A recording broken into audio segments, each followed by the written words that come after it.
las mujeres llevan encima de la cabeza son también una prolongación.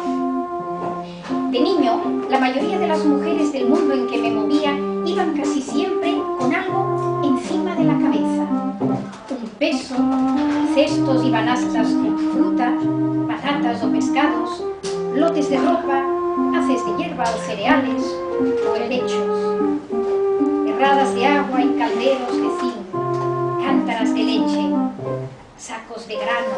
o harina, leños atados. A veces, el asombro de ver una mujer con una máquina de coser, una mujer con una barra de hielo, una mujer con un lechón en un cesto, una mujer con un pan de maíz del tamaño de una rueda de carro, una mujer con quesos envueltos en berzas de col,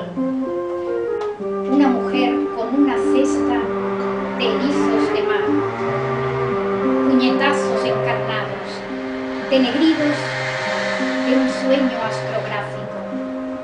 el de la memoria rebelde del mar.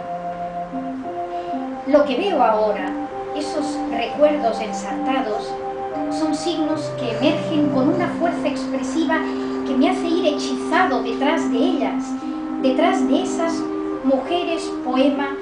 que caminan hacia adelante, el cuerpo erguido, la mirada al frente, anticipando su andar la grafía de los pies que avanza por el trazo que dejó la mirada.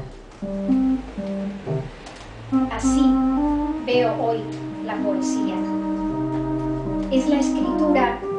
que lleva cosas en la cabeza,